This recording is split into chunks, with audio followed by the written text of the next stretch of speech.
Bonjour à tous. On se fait du bien dans la présence de Dieu. On se fait du bien au milieu du peuple de Dieu. On se fait du bien dans la communion avec nos frères, avec nos sœurs. Et on a raison d'être là ce matin. Alléluia. Je crois que le Seigneur a encore à nous parler ce matin. Je disais en riant tout à l'heure, je disais au pasteur Johan Nilan, frère, tu as résumé la prédication en 5 minutes en introduction. Là, ma tâche est grande maintenant. Mais on va ouvrir la parole de Dieu ensemble ce matin. Et ça a été cité et on va lire le texte qui nous parle de Moïse. Et pour cela, on va aller dans le chapitre 3 de l'Exode. On va lire à partir du verset 11. On va aller loin dans la lecture vu que nous irons jusqu'au chapitre 4 et le verset 10.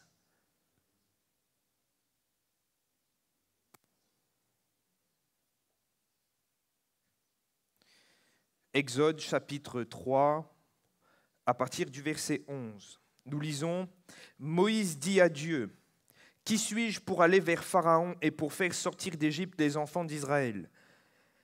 Dieu dit « Je serai avec toi et ceci sera pour toi le signe que c'est moi qui t'envoie quand tu auras fait sortir d'Égypte le peuple, vous servirez Dieu sur cette montagne. » Moïse dit à Dieu, « J'irai donc vers les enfants d'Israël et je leur dirai, le Dieu de vos pères m'envoie vers vous. Mais s'ils me demandent quel est son nom, que leur répondrai-je » Dieu dit à Moïse, « Je suis celui qui suis. » Et il ajouta, « C'est ainsi que tu répondras aux enfants d'Israël. Celui qui s'appelle « Je suis » m'a envoyé vers vous. » Dieu dit encore à Moïse, « Tu parleras ainsi aux enfants d'Israël. L'Éternel, le Dieu de vos pères, le Dieu d'Abraham, le Dieu d'Isaac et le Dieu de Jacob m'envoie vers vous. Voilà mon nom pour l'éternité, voilà mon nom de génération en génération. Va, rassemble les anciens d'Israël et dis-leur, l'Éternel, le Dieu de vos pères, m'est apparu, le Dieu d'Abraham, d'Isaac et de Jacob. Il m'a dit, je vous ai vu et j'ai vu ce qu'on vous a fait en Égypte. Et j'ai dit, je vous ferai monter de l'Égypte où vous souffrez dans le pays des Cananéens, des Héthiens, des Amoréens, des Phéréziens, des Éviens et des Jébusiens, dans un pays où coule le lait et le miel. Ils écouteront ta voix. Et tu iras, toi et les anciens d'Israël, auprès du roi d'Égypte, et vous lui direz, l'Éternel, le Dieu des Hébreux, nous est apparu. Permets-nous de faire 3 journées de marche dans le désert pour offrir des sacrifices à l'Éternel, notre Dieu. Je sais que le roi d'Égypte ne vous laissera point aller, si ce n'est par une main puissante. J'étendrai ma main et je frapperai l'Égypte par toutes sortes de prodiges que je ferai au milieu d'elle. Après quoi il vous laissera aller. Je ferai même trouver grâce à ce peuple aux yeux des Égyptiens et quand vous partirez, vous ne partirez point à vide. Chaque femme demandera à sa voisine et à celle qui demeure dans sa maison des vases d'argent, des vases d'or, des vêtements et vous mettrez sur vos fils et sur vos filles, et vous dépouillerez les Égyptiens. Le chapitre 4, Moïse répondit et dit, « Voici, ils ne me croiront point, et ils n'écouteront point ma voix, mais ils diront, l'Éternel ne t'est point apparu. » L'Éternel lui dit, « Qu'y a-t-il dans ta main ?» Il répondit, « Une verge. » L'Éternel dit, « Jette-la par terre. » Il la jeta par terre et elle devint un serpent. Moïse fuyait devant lui. L'Éternel dit à Moïse, « Étends ta main et saisis-le par la queue. » Il étendit sa main et le saisit, et le serpent redevint une verge dans sa main. C'est là, dit l'Éternel, ce que tu feras, afin qu'ils croient que l'Éternel, le Dieu de leur père, t'est apparu, le Dieu d'Abraham, le Dieu d'Isaac, le Dieu de Jacob. L'Éternel lui dit encore, mets ta main dans ton sein. Il mit sa main dans son sein, puis il la retira, et voici sa main était couverte de lèpre, blanche comme la neige. L'Éternel dit, remets ta main dans ton sein. Il remit sa main dans son sein, puis la retira de son sein, et voici elle était redevenue comme chair. S'ils ne te croient pas, dit l'Éternel, et n'écoutent pas la voix du premier signe, ils croiront à la voix du dernier signe. S'ils ne croient même pas à ces 2 signes et n'écoute pas ta voix, tu prendras de l'eau du fleuve, tu la répandras sur la terre, et l'eau que tu auras prise du fleuve deviendra du sang sur la terre. Moïse dit à l'Éternel, « Ah, Seigneur, je ne suis pas un homme qui ait la parole facile, et ce n'est pas d'hier ni d'avant-hier, ni même depuis que tu parles à ton serviteur, car j'ai la bouche et la langue embarrassées. » L'Éternel dit, « Qui a fait la bouche de l'homme, et qui rend muet ou voyant ou aveugle, n'est-ce pas moi, Éternel ? Va donc, je serai avec ta bouche et je t'enseignerai ce que tu auras à dire. » Moïse dit, « Ah, Seigneur, envoie qui tu voudras envoyer. Amen. Texte assez long, mais texte qui retrace un peu ce qui s'est passé devant ce buisson ardent. Buisson de la rencontre avec Dieu, buisson où Dieu parle à Moïse, où Dieu adresse à Moïse cette vocation simple, cette vocation puissante. Va et libère le peuple de l'oppression d'Égypte. Moïse reçoit cet appel. Mais notez avec moi, et c'est la lecture qu'on a fait, Moïse dit non à Dieu. Dieu appelle Moïse à s'engager différemment. Dieu appelle Moïse à aller plus loin. Dieu appelle Moïse à entrer dans un service différent. Dieu appelle Moïse à sortir de sa zone de confort, des brebis de Jéthro, du désert de Madian, et à aller où ? En Égypte. À faire quoi ? À délivrer le peuple de l'oppression. Mais nous voyons un Moïse qui est là et qui dresse à Dieu des objections à son appel, des objections à cet engagement que Dieu lui donne. J'aimerais dire que ce n'est pas nouveau pour nous, lecteurs de la Bible, d'entendre Dieu appeler des hommes, et on l'a entendu encore ce matin en introduction du culte, ce texte de Jérémie où Dieu appelle Jérémie à le servir. Et Dieu a appelé tant d'hommes dans la Bible à le servir, tant de personnes à le suivre, tant de personnes à aller plus loin. J'aimerais le dire, et je le disais hier soir, Dieu appelle aujourd'hui toute son Église à s'engager. Dieu appelle aujourd'hui chacun d'entre nous à aller plus loin. Dieu appelle aujourd'hui, toi mon frère, toi ma sœur, moi-même, à sortir de notre zone de confort, à aller au-delà, à faire l'œuvre que Dieu attend que nous fassions, à faire l'œuvre que Dieu a préparée pour nous, à faire les œuvres que Dieu a préparées. Il nous attend.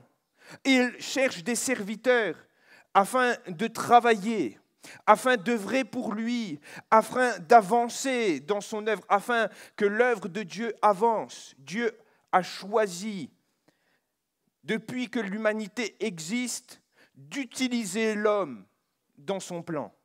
Il a choisi d'enrôler l'homme à son service, et c'est un privilège pour nous. Cependant, je note avec vous qu'il y a eu des freins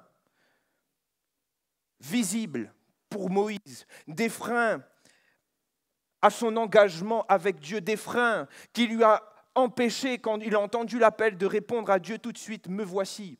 Vous lirez le début du chapitre 3. Lorsque Moïse entend du buisson ardent la voix qui dit « Moïse, Moïse », il répond « Me voici ». Mais tout de suite après, il fait des objections. Tout de suite après, il y a comme un problème. Tout de suite après, Moïse est comme, il change d'attitude. Il ne répond plus « Me voici », il dit « Seigneur », et c'est la conclusion de ses objections. « Seigneur, envoie qui tu voudras envoyer, pas moi. » Frères, sœurs, le premier frein qu'on voit dans ce texte, pour Moïse, c'est un problème d'identité. Moïse est marqué par son passé. Moïse est marqué comme au fer rouge de ce qu'il a pu vivre ces 80 dernières années. Moïse, rappelez-vous, et vous connaissez son histoire, Moïse a été élevé au palais du Pharaon. Moïse a reçu l'instruction. Moïse a grandi près des meilleures écoles. Il a tout eu. Moïse n'a jamais, et on n'a jamais caché à Moïse qu'il était hébreu. Il savait. Étienne le dit lorsqu'il prend la parole dans Acte 7, que Moïse, au final, il savait que Dieu avait mis un appel sur sa vie. La Bible nous montre que Moïse, lorsqu'il va devenir adulte à cet âge de 40 ans, il réalise, il voit l'oppression. Qu'est-ce qu'il fait ? Il va là où travaillent les Hébreux. Il voit un Égyptien qui est en train de maltraiter un Hébreu. Qu'est-ce qu'il fait ? Il joue au libérateur. Il se dit, le Seigneur l'a placé là afin qu'il délivre, et il se met à délivrer. Il fait le libérateur, et ça va l'amener où? À tuer l'Égyptien. Ça va même aller plus loin parce que le lendemain, il revient. Et lorsque ces deux Israélites qui sont en train de se chamailler, il veut être juge entre eux. Et il va comprendre que ce qu'il avait réalisé, ce qu'il avait fait, sa faute était connue au final de beaucoup. Et il va s'enfuir. Moïse passe de la gloire des palais du Pharaon à la misère du rôle de berger qu'il avait. Moïse passe de la beauté des palais de Pharaon au troupeau de Jéthro. Moïse passe des beaux habits de la maison de Pharaon au manteau qui sent le mouton. Ce manteau de berger, ce manteau de berger d'un troupeau qui n'est même pas le sien, c'est celui de son beau-père. Moïse est marqué par ses échecs. Il a raté. Il a cru qu'il allait être le libérateur, mais ça s'est mal passé. Il a cru qu'il allait être celui qui allait délivrer les Israélites de l'oppression des Égyptiens, mais ça a raté. Il s'est loupé. Il est marqué par son passé. Et lorsque Dieu l'appelle à agir, lorsque Dieu l'appelle à sortir de sa zone de confort et à travailler dans le champ qu'il avait préparé pour Moïse, Moïse répond à Dieu, « Qui suis-je » Il ne se sent plus libérateur. Moïse répond à Dieu, « Qui suis-je » Et je note que dans la parole de Dieu, plusieurs serviteurs de Dieu qui ont été appelés, ils ont regardé à ce qu'ils étaient, ils ont dit à Dieu, mais non. Et on l'a lu ce matin.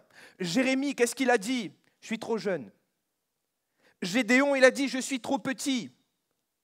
Et lorsqu'on regarde les épîtres de Timothée, on remarque que Paul insiste avec Timothée que personne ne méprise ta jeunesse. Ce n'est pas un esprit de timidité que tu as reçu comme si sa jeunesse emprisonnait au final un peu Timothée dans l'exercice de son ministère.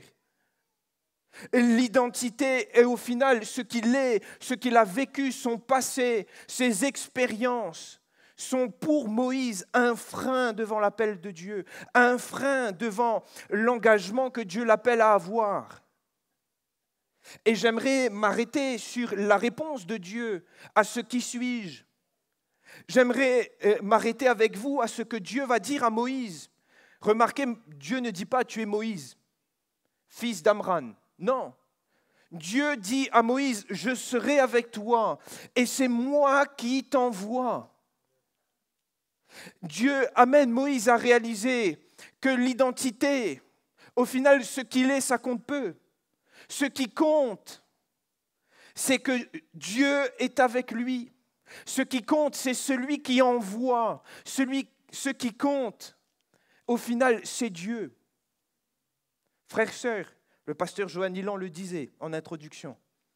Emmanuel, Dieu avec nous.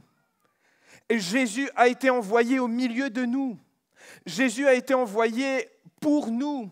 Et Jésus nous appelle à le suivre.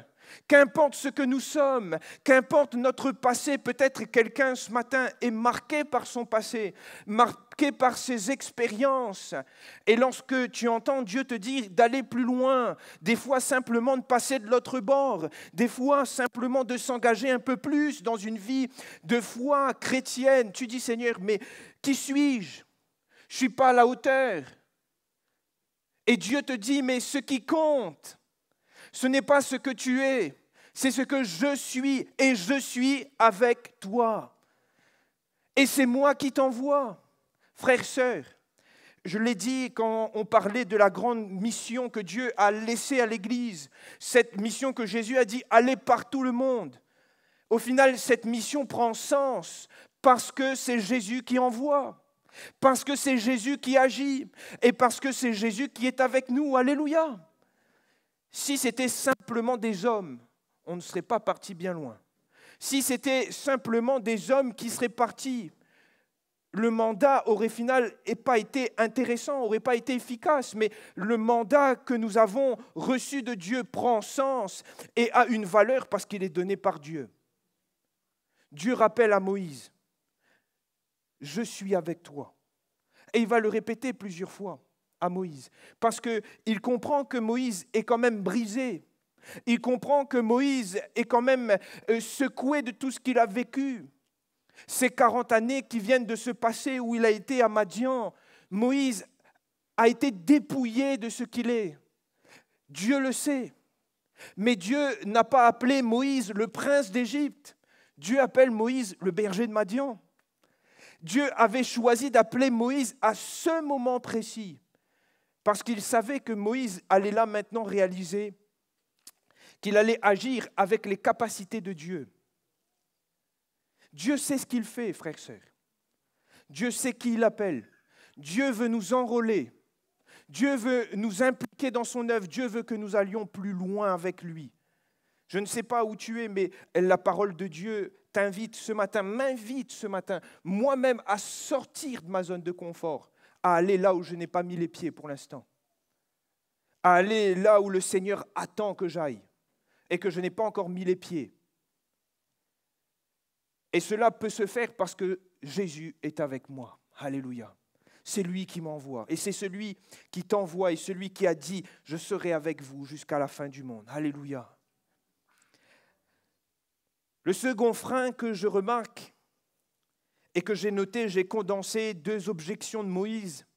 Moïse dit à Dieu, après avoir dit « Qui suis-je » après avoir entendu Dieu lui dire « Je suis avec toi », il dit à Dieu « Mais qu'est-ce que je vais leur répondre ? Qu'est-ce que je vais leur dire ?» Parce qu'ils vont demander « Tu es qui ?» Et plus loin, parce qu'au final, la réponse de Dieu ne le suffit pas, ne le comble pas. Il dit à Dieu, mais ils ne me croiront pas. Moïse pense qu'au final ne va pas être crédible. Moïse se dit, mais comment je vais faire ? Comment je vais me mettre à l'action ? Comment je vais me mettre à œuvrer pour Dieu ? Comment je vais me mettre à remplir la fonction que Dieu m'appelle à remplir ? Qu'est-ce que je vais dire ? Mais ils ne vont pas me croire, je ne vais pas être crédible. Et c'est une réalité. Pourtant, permettez-moi de le dire, Dieu répond à ces questions à Moïse. Dieu va donner de la matière à Moïse. Dieu va révéler à Moïse le plan qu'il a pour sa vie. Dieu va révéler à Moïse le plan qu'il a pour le peuple. Dieu va révéler à Moïse même le plan pour Pharaon. En plus de lui révéler le plan, Dieu va manifester sa puissance. Il va lui dire, il y aura des signes, il y aura des prodiges. Dieu va même opérer ce miracle sous les yeux de Moïse, devant un Moïse qui, au final, n'est pas convaincu. Il va lui dire, jette ta verge par terre. Il va lui dire, mets ta main dans ton sein. Dieu va opérer des signes incroyables devant Moïse pour lui dire, Moïse, c'est sur ma parole que tu vas aller. C'est au final avec ce que je t'ai dit que tu auras de la matière à parler, à faire. Et c'est moi qui accomplirai les miracles, les prodiges. Mais Moïse, il semble toujours pas convaincu de ça. Et frères et sœurs, permettez-moi de le dire, c'est aussi un frein des fois sur l'engagement que nous avons vis-à-vis de Dieu. On voudrait marcher sur l'eau, mais on a peur de sortir de la barque. On voudrait être délivré de la fosse aux lions, mais on a peur d'entrer dans la fosse aux lions. On voudrait vivre de ne pas être brûlé par la chaleur de la fournaise, mais on ne va pas avec les soldats jusqu'à la porte de la fournaise. Et Moïse, lui, il se dit, mais je ne peux pas faire ça. Sur quoi je vais baser ? Sur quoi je vais baser mon action ? Sur quoi je vais avoir de la matière pour parler, pour dire, pour faire ? Permettez-moi de le dire que Dieu répond clairement à Moïse. C'est sur sa parole. C'est sur ce qu'il révèle à Moïse. Dieu lui donne le canevas d'action. Dieu lui révèle ce qu'il va faire. Dieu lui révèle le plan. C'est sur la parole de Dieu que Moïse est appelé à mettre sa foi et à se mettre en action. Rappelez-vous du texte qu'on a lu en introduction. Jérémie qui dit « Je suis trop jeune », Dieu lui dit « Tu diras ce que je te dirai. Je mettrai les paroles dans ta bouche. » Et il va ajouter « Je veille sur ma parole pour l'exécuter. » À Ézéchiel, qui avait reçu aussi cet appel, « Fils de l'homme, lève-toi et va. Et lui aussi, il est face à ce qu'il est et il se pose la question, mais comment il va faire pour agir? Et Dieu va répondre en lui disant, mange le rouleau du livre. Ce rouleau qui symbolise la parole, ce que Dieu lui avait révélé. Frères et sœurs, des fois, on cherche beaucoup de manières, de méthodes, de stratégies pour se mettre à travailler pour le Seigneur, alors qu'au final, le livre de stratégie, il est là. Souvent, un des freins pour nous engager dans le service de Dieu, pour nous aller plus loin, c'est de savoir, Seigneur, comment je vais faire, comment je vais agir, Seigneur Jésus, comment je vais faire des pas. Les frères, les sœurs, Dieu nous appelle à mettre notre foi dans sa parole. Dieu nous appelle à manger le rouleau, comme il a dit à Ézéchiel. Dieu appelle Moïse à accepter la parole qu'il a reçue et à poser sa foi là-dessus. Il n'a pas inventé Moïse. Tout est dit jusqu'à l'entrée dans le pays de Canaan. Tout est dit. Même le refus de Pharaon à laisser sortir, Dieu lui a dit, c'est sous une main puissante qui te laissera sortir. Et c'est le Seigneur qui mettra sa main. Tout est dit. Rien n'est caché. Un des freins pour Moïse, ça a été ce problème de savoir comment faire, que dire, que répondre. Problème de crédibilité. Et le Seigneur l'a appelé à poser sa foi sur la parole qu'il avait reçue de Dieu. Et on arrive à ce dernier problème, ce dernier frein de Moïse. Et j'aimerais même dire que c'est presque une excuse supplémentaire de Moïse qui ne se sent vraiment pas à la hauteur, qui ne se sent vraiment pas digne de répondre. Il a déjà connu un échec, Moïse. Il n'a pas envie d'aller plus loin, il a peur d'aller plus loin. Et il va dire à Dieu, j'ai la langue embarrassée. Il va pointer du doigt son incapacité. Il va pointer du doigt, au final, un problème qui était naturel pour lui. Il dit, ça ne date pas d'hier. J'ai toujours été comme ça, Seigneur, je ne suis pas capable. Je ne vais pas pouvoir le faire. Tu me demandes de parler, je ne sais pas parler. Tu me demandes de dire, mais en fait, moi j'ai la langue embarrassée, elle est lourde. Lui qui avait été enseigné des plus grandes écoles de l'Égypte, il semble avoir perdu toute son éloquence, il semble avoir perdu tout son savoir. Il dit à Dieu, je ne suis pas capable, c'est naturel. Ça me fait penser à Gédéon. Gédéon aussi, il n'était pas capable. Gédéon aussi, il s'est senti petit. Gédéon aussi, il a voulu voir des signes. Mais permettez-moi de le dire, et c'est la réponse du Seigneur à Moïse. Dieu amène Moïse à réaliser que les capacités viennent de Dieu. Il va dire à Moïse, mais qui a fait la bouche à l'homme? C'est Dieu. Et Paul le dit aux Corinthiens, nous ne voulons pas réaliser comme si quelconque capacité devenait de nous-mêmes, mais toute capacité vient de Dieu. Si Dieu appelle, si Dieu envoie, Dieu qualifie. Permettez-moi de le dire ainsi, frères et sœurs, dans ma petite expérience avec le Seigneur, j'ai remarqué malheureusement certaines fois des personnes qui, face à l'appel de Dieu à s'engager, ils utilisent même la parole de Dieu des fois, ils disent, mais Seigneur, frère, mais en fait, il ne gagne pas, la chair est faible. Mais il ne peut pas, frère, il a une loi. Là, la loi du péché, il ne gagne pas à avancer, il ne gagne pas à engager à moins plus. Frères, sœurs, on peut le faire avec le Seigneur. Les capacités viennent de Dieu. Dieu qualifie. Dieu nous équipe pour son service. Dieu nous amène à travailler des fois, même quand nous ne sommes pas capables, il nous laisse faire le premier pas comme Pierre sur l'eau. Et il fait le miracle après. Il laisse Pierre sortir de la barque et Pierre marche sur l'eau en fixant Jésus.